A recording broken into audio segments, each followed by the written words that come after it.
Well, I was married at the time, and I had one child who was a year old, and I kind of wanted to do my part, and so I enlisted. I went a little later in D-Day. I was about 3 days after or something. But we went back in, and when I found out how many guys I lost 60 in my company alone, just my company.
I'll tell you what the Battle of Buds was.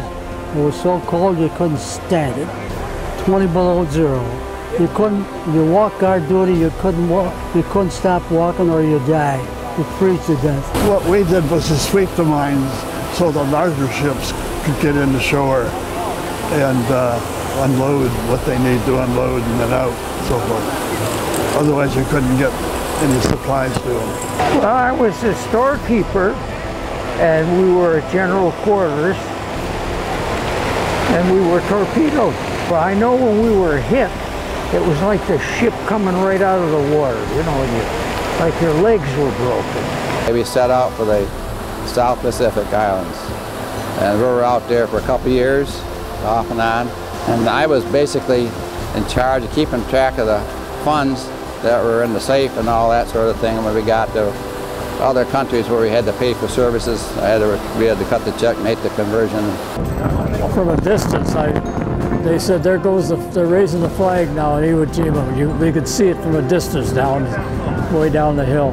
About 4 or 5 days later, they called the roll call, and the guy got us all out there, and he said, "Guess what? He said, I'm here to tell you, you guys have got a special medal from the president."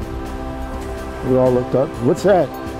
Or "What the heck did we do?" You know, he said, "Well, the Japanese had a battleship they called the Yamato. It was the largest battleship, largest ship in the world. And we could never get it, okay? Unbeknownst to us, instead of coming down the Pacific, they had us go out to the China Sea alone.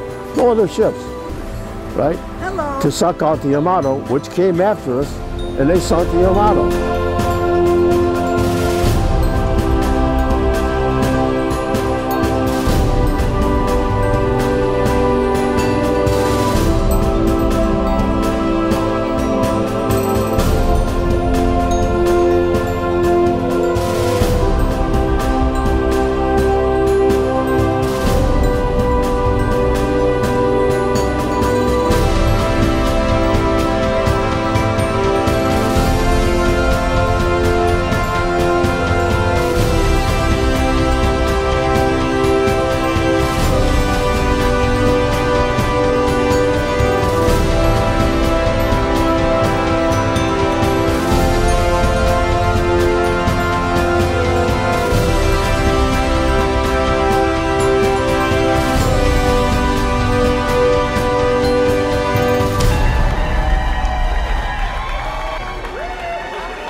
Honor Flight Syracuse Mission 4, you are dismissed.